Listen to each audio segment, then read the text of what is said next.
नमस्कार, the health care today में आपका स्वागत है। आज हम एक ऐसे टॉपिक पे बात करने जा रहे हैं जिसका सामना आप अपने जीवन में कभी ना कभी जरूर किए होंगे। यदि आपने नहीं किया तो आपके फैमिली में या आपके पड़ोस में कोई ना कोई ऐसा केस आपने देखा होगा जो आपको लगा होगा कि आखिर यह क्यों। जी हाँ, वह है खाते हैं लेकिन लगता नहीं।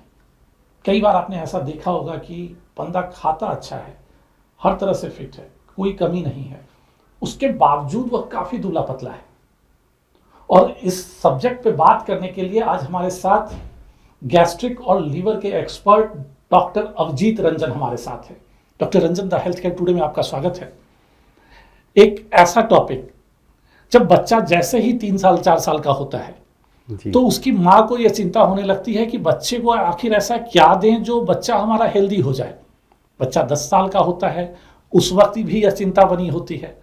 और बच्चा जब 18 साल का होता है उस वक्त भी कई बार ऐसा आता है कि बच्चे को सारा खाना दिया जाता है, अच्छी डाइट दी जाती है, फिर भी वो लीन थीन बना रहता है। तो आखिर ऐसी क्या गड़बड़ी है जिसके कारण उसका शरीर लगता ही नहीं।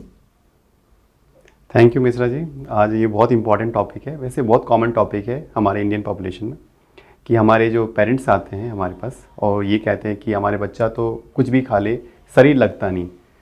शरीर लगता नहीं मतलब कुछ भी खाता है तो उसका वेट नहीं बढ़ता, दुर्बल है, पतला दिखता है, थोड़ा सा मुरझाया हुआ दिखता है। तो ऐसे आज जो टॉपिक है इसी चीज़ पे हम लोग बात करेंगे कि क्या ये सही है, कितना सही है और हमें क्या करना चाहिए।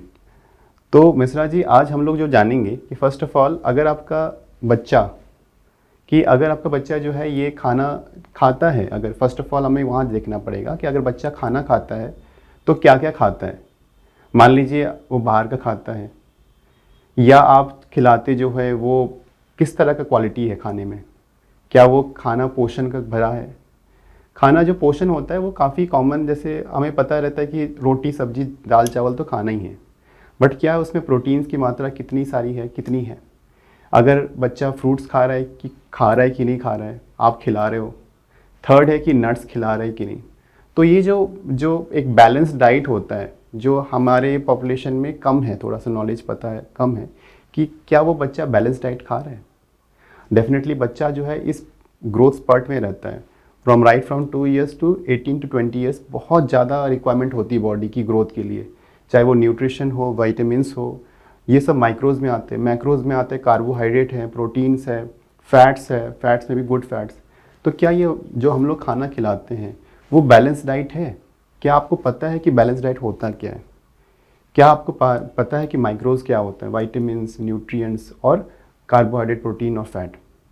तो अगर हमें नहीं पता तो हम लोग एक उस पर भी बात कर सकते हैं।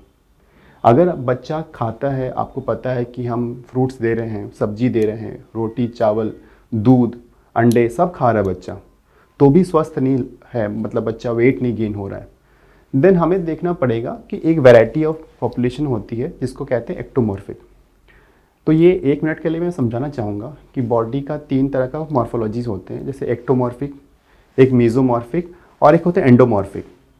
एक ऐसा कैटेगरी के लोग जो कुछ भी खा ले लेकिन वजन नहीं बढ़ता, भगवान ने उनको ढांचा ही ऐसा बनाया है कि एक्टोमॉर्फिक है। क्यों? क्योंकि मेटाबॉलिज्म उनका हाई है। दूसरा कैटेगरी के लोग मेसोमॉर्फिक, ज़्यादा खाए तो वजन ज़्यादा बढ़ता है, बहुत ज़्यादा वर्कआउट करता है तो बहुत वर्कआउट वेट लॉस भी होती है। और तीसरा तरह का एक्टो जो होती है जिसको एंडोमॉर्फिक, घर के सारे जो सदस्य हैं सारे मोटे, वो कहते हैं कि मेरे पास आके कि सर मैं कुछ भी खाता हूँ या खाती हूँ, थोड़ा सा भी खाती हूँ वजन बढ़ जाता है, इतना वर्कआउट करते हैं तो वजन नहीं कम होता, तो वो जो है एंडोमॉर्फिक में आते हैं। तो हमें देखना पड़ेगा क्या आपका बच्चा एक्टोमॉर्फिक है।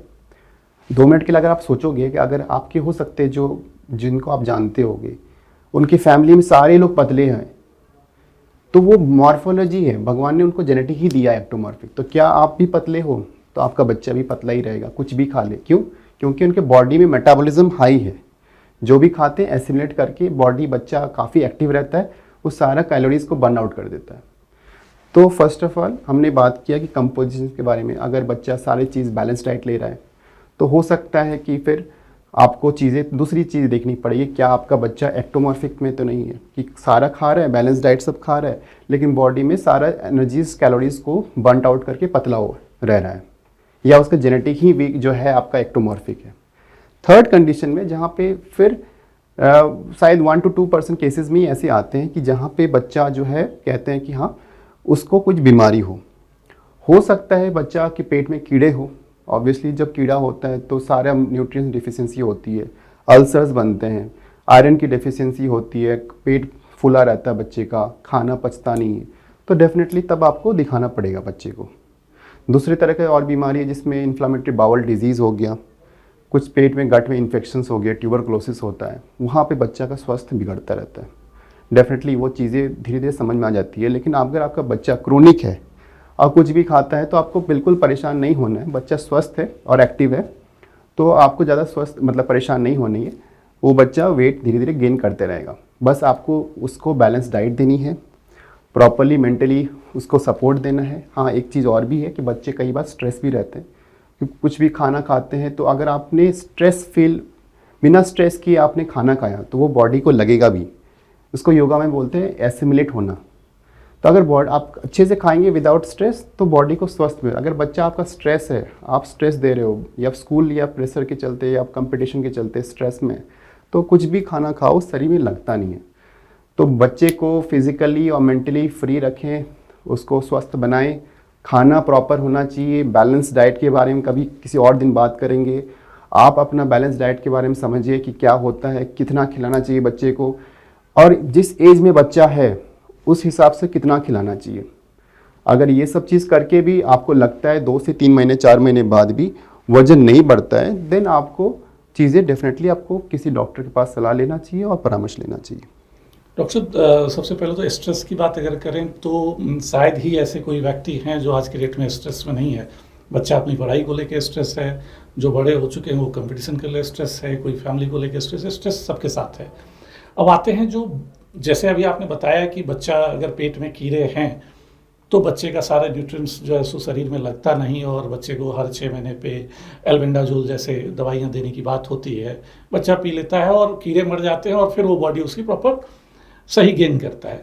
तो ठीक इसी तरह से जहाँ तक मॉर्फिक की बात की है, एंडोमॉर्फिक और इंडोमॉर्फिक की बात की है, तो ठीक है, मान लिया कि वो जेनेटिकली कई बार जेनेटिक्स भी काम करते हैं, लेकिन उसके बावजूद क्या कोई जो एडल्ट हो चुके हैं, जो 18, 20 साल, 25 साल के हो चुके हैं, क्या बच्चे में तो मान लिया कि पेट के कीड़े आ गए, उसे हर 6 महीने पे एल्बेंडाजोल दे रहे हैं, एडल्ट में क्या कोई ऐसा सिम्टम्स आता है कि हाँ जी इनके ये प्रॉब्लम थी, नॉर्मली ये प्रॉब्लम हो रही है और इसके कारण से ये जो खा रहे हैं वह उनके शरीर में नहीं लग रहा है, ऐसे कोई कॉमन रीज़न?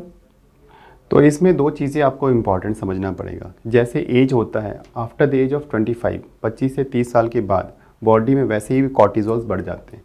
कॉर्टिजोल्स का बढ़ना एक बॉडी में वीकनेस और कई बार जो है वेट बढ़ाने या कम होने का भी एक लक्षण होती है। अगर आपका वजन बढ़ रहा है या कम हो रहा है नॉर्मल के अत्यधिक, तो आपका मान के चले कि आपके बॉडी में स्ट्रेस तो हो रहा है। दूसरा तरह की चीज़ें जिसमें पेट में एब्जॉर्प्शन कम हो जाता है, माइक्रोन्यूट्रिएंट। अगर आपका जो जैसे अगर कई पेशेंट हमारे पास आते हैं और कहते हैं मुझे 1-2 हफ्ते से प्रॉब्लम है, मुझे भूख कम लग रही है, मेरा पेट में गैस बन रहा है, तो हमें उनसे पूछना पड़ता है कि हाँ कहीं आपने ट्रैवल तो नहीं किया, कहीं आपने बाहर का खाना तो नहीं खाया, कहीं आपने स्पाइसी ऑयली तो नहीं खाया, क्या आपको कुछ दिन पहले लूज टूल्स हो रहे थे। तो ये सब चीज़ से पता चलता है कि उसको कुछ फूड पॉइजनिंग हुआ था और पेट में इसलिए एसिडिटी या इन्फ्लेमेशन चल रहा है, जिसके चलते उसकी एपेटाइट कम हो गई है। कुछ पेशेंट्स में फिर हमें देखना पड़ता है किसी को ब्लीडिंग तो नहीं हो रही है। अगर किसी को पेट में ब्लीडिंग हो रही है, वेट लॉस हो रहा है, मोशन पतला हो रहा है, तो इन्फ्लेमेटरी बाउल डिजीज जैसे अल्सरेटिव कोलाइटिस हो गया, पेट का टीबी हो गई, क्रॉन्स डिजीज जैसी बीमारियां होती है, उसमें भी वेट लॉस का एक शिकायत होती है। तो अगर इस एज में जैसे बड़ों में बात की हमने, अगर किसी को भूख कम लगना और वजन कम लगना, तो हम सबसे इंपॉर्टेंट चीज़ है उनसे पूछते हैं कि कहीं फूड पॉइजनिंग या ट्रैवल का कुछ था नहीं। अगर वैसा होता है तो हमें उस हिसाब से इन्फेक्शन की दवाई दी जाती है और यूजुअली रेस्पॉन्ड करते हैं। अगर किसी को क्रोनिक है, जैसे मैंने बताया TB, ulcerative colitis, Crohn's disease, तो हो सकता है वो 6 महीने से प्रॉब्लम चल रही है। उन केसेस में स्पेशली आपको डॉक्टर के पास आना है और जांच करानी है और उसकी मेडिसिन लेनी होती है। जहाँ तक जो भूख की बात की है, उसी से एक जो हमारा सवाल है अभी भी वही है। कई बार ऐसा होता है कि कुछ लोग बीमार पड़ते हैं, कोई एक्सीडेंट कर गया, कुछ क्रॉनिक बीमारी हो गई, उस दौरान जो मेडिसिन चलता है, मेडिसिन में स्टेरॉइड भी कई बार दिए जाते हैं, उस स्टेरॉइड के कारण से बॉडी काफ़ी फैटी हो जाते हैं, फूल जाती है बॉडी। और कई बार तो ऐसा देखा गया है कि जो बॉडी फूल गई, उस समय तो फूला हुआ ही बोला जाएगा, लेकिन उसके बाद उसकी बॉडी वही मेंटेन हो जाती है।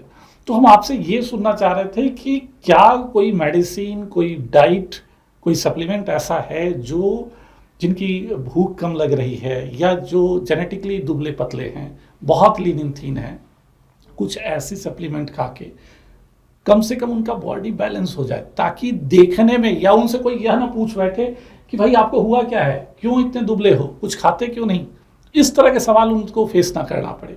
तो क्या कोई मेडिसिन, कोई फूड सप्लीमेंट या कुछ भी ऐसा है जिसे खा के लोग वो फिट हो सके, लगे कि हाँ जी उनकी बॉडी कुछ तो है? तो ये बहुत इंपॉर्टेंट चीज़ है, फर्स्ट ऑफ ऑल सोर्स को जानना। अगर आपका एक्सीडेंट से हुआ था या कुछ आपके इंजेक्शंस लगे थे, पेन किलर्स लगे थे हॉस्पिटल ड्यूरेशन में, या हॉस्पिटलाइजेशन के दौरान आपको स्टेरॉइड्स लगे थे, तो डेफिनेटली पेट में फिर स्टेरॉइड्स में तो वैसे भी वेट बढ़ता है और पेट में अल्सर्स भी कराते हैं। पेन किलर किसी को एक्सीडेंट के चलते दी जाती है तो पेट में अल्सर्स बन जाते हैं। तो जब वो रिकवर हो जाता है, घर पे पहुंचता है, तो दो चीज़ लेके जाते हैं, एक तो पेट में अल्सर्स जिससे भूख नहीं लगती है, और दूसरा है कि स्टेरॉइड के चलते वेट भी बढ़ जाना। कई बार बॉटल से चलते भी पेट में, पैर में सूजन आ जाती है। तो ये सब तो ग्रेजुअल प्रोसेस है। किसी का अगर वेट बढ़ गया तो उसको ठीक होने के लिए ऑब्वियसली फिर थोड़ा महीने लगते हैं। ऑब्वियसली पेट में अगर एसिडिटी है, इन्फ्लेमेशन चल रहे हैं ड्यू टू मेडिसिन, उसमें फिर हमें मेडिसिन इन्फ्लेमेशन की दी जाती है, जिसमें एसिड रिडक्शन जो थेरेपीज़ होते हैं वो दी जाती है। फिर भी पेशेंट को अगर रिकवरी नहीं होता है तो हम लोग को फिर और स्पेशल इन्वेस्टिगेशंस करने होते हैं। जहाँ रही बात है कि बच्चों को जहाँ तक कि भूख लग नहीं रहा है, ये सब करके भी कई बार लोगों को, बच्चे को भूख नहीं लगता, आपने सारा टेस्ट कर लिया, सब नॉर्मल हेल्दी है, लेकिन भूख नहीं लग रहा है। नॉर्मल के चलते, नॉर्मल के अगर देखा जाए कंपैरिजन में, तो भी भूख कम लग रहा है। उस कंडीशन में मुझे लगता है कि बच्चे को आप फिजिकली आप एक्टिव कर रखें। कोई मेडिसिन देना तो बहुत ईजी बात है, लेकिन मेडिसिन एक हर चीज़ का सॉल्यूशन नहीं होती। तो बच्चे को अगर वर्कआउट कराते हैं, वर्कआउट इन द सेंस आप स्पोर्ट्स एक्टिविटी में डालें, थकने दें, रात को जल्दी सोएगा, तो जब भूख लगेगा उसको सुबह, तो खुद ही उसका भूख ठीक हो जाएगी धीरे धीरे। आई थिंक सबसे मोस्ट इंपॉर्टेंट चीज़ है कि अगर किसी को भूख नहीं लगता है तो उसको और अपोजिट पैराडॉक्स बोलते हैं इसको, कि हम और वर्कआउट करें जिससे कि बॉडी दोबारा उसको भूख लगने की क्षमता बढ़ जाए। एक लास्ट और सबसे इंपॉर्टेंट सवाल, क्या मोटे लोग जो हेल्दी हैं, हेल्दी हमने भी बोल दिया, क्या वो रियली हेल्दी हैं? जिनमें मोटापा है, दुबले, एक तरफ दुबले लोग हैं, एक तरफ मोटे लोग हैं, तो हमने दुबले लोगों को कमज़ोर बोलते हैं। क्या रियली मोटे जो लोग हेल्दी माने जाएंगे? क्या कहना है आपका? जी नहीं, बिल्कुल ऑपोजिट है। एक्चुअली क्या है कि आज से 15-20 साल पहले कभी भी मोटापा नहीं था इंडिया में, गरीब का देश था, डेवलपिंग कंट्री थी। लेकिन अभी डेकेड्स आए हैं, अभी काफ़ी डेवलपिंग कर रहे हैं, जीडीपी भी काफ़ी इम्प्रूव कर रहे हैं, तो पैसे हर किसी के पास में आ गया है। खाना पहले बहुत डिफ़िकल्ट था, खाना पीना, तो एक हमारा एक मेंटालिटीज़ रहते थे कि जो भी हाई क्लास के लोग होते थे वो खाते थे अच्छे से, एंड देन वो मोटापा भी थोड़ा उनको होता था। तो जो मिडिल क्लास है और लो क्लास है, तो उनको एज ए आइडल मानने लगते थे कि this is a healthy thing, और वो वही चीज़ आइडल ऐसे होना चाहिए, मोटापा, और इस तरह से इसको हेल्दी माना जाता था। और अगर किसी के घर में अगर कोई पतला रहता है तो उसको कहते कि आप तो बीमार हो, और कोई अगर मोटा है तो वो कहते तो मैं तो खाते पीते घर का हूँ। ये काफ़ी कॉमन डायलॉग है, लेकिन बात ये नहीं है। कि बात ये है कि आपको स्वस्थ रहना है, आपको डेफिनेशन पता होना चाहिए कि हेल्दी का मतलब क्या हुआ। हेल्दी का मतलब है कि आप फिजिकली, मेंटली सारा स्ट्रांग है, आप नॉर्मल है। जैसे मैंने लास्ट टाइम बताया कि हाइट -100 उतना आपका आइडल वेट होना चाहिए। इससे अगर ज़्यादा है देन आप मेल न्यूट्रिशन है, और इससे कम भी उसको बोलते हैं मेल न्यूट्रिशन। तो जो ओबेसिटी जिसको आप कहते हो हेल्दी, जो हमारे इंडियन टर्म्स में कहते हैं हेल्दी होना, वो मेल न्यूट्रिशन में आती है। That is not a healthy thing. Normal weight रखना भी एक बहुत इंपॉर्टेंट चीज़ है, लेकिन आपको साथ में फंक्शनल एक्टिव भी होना चाहिए। आपको स्पोर्ट्स एक्टिविटी में थोड़ा सा आपको कार्डियो आना चाहिए। आपको कोई कह दिए 10 से 15 मिनट आप दौड़ सको, तो ऐसा नहीं कि आप सांस फूलने लगे, आपको थोड़ा मसल स्ट्रेंथनिंग भी करनी है। तो I think these are the mixture of things कि आपको फिर आपको कहा जाए कि हाँ आप फिट हो या हेल्दी हो। लेकिन हाँ, डेफिनेटली वो जो एक नॉर्म्स हमारे सोसाइटी में स्टिग्मा चल रही है कि मोटापा होना ही एक हेल्दी चीज़ कहते हैं, या थोड़ा सा वेट ज़्यादा होना, क्योंकि मुझे लगता है कि जो पतले रहते हैं वो ज़्यादा एक्टिव रहते हैं, उनको कोई बीमारी नहीं होती है ना। जो पतले लोग होते हैं उनको कभी हाइपरटेंशन नहीं होता, यूजली कम होता है, मैं ऐसा नहीं कह सकता हूँ। ब्लड प्रेशर की बीमारी कम होती है, डायबिटीज़ होना, कोलेस्ट्रॉल की बीमारी, हार्ट डिजीज़, स्ट्रोक, ये सब बहुत कम होते हैं उन लोगों में। और जो इस एरिया में जब हम लोग हैं, जिस एरिया में हम लोग 15 साल पहले बात कर रहे हैं कि आप अगर वेट कंट्रोल करेंगे तो आपकी बीमारी ये सब नहीं बढ़ेगी। 15 साल में ये सब बने, 15 साल में हम लोग भुगतेंगे।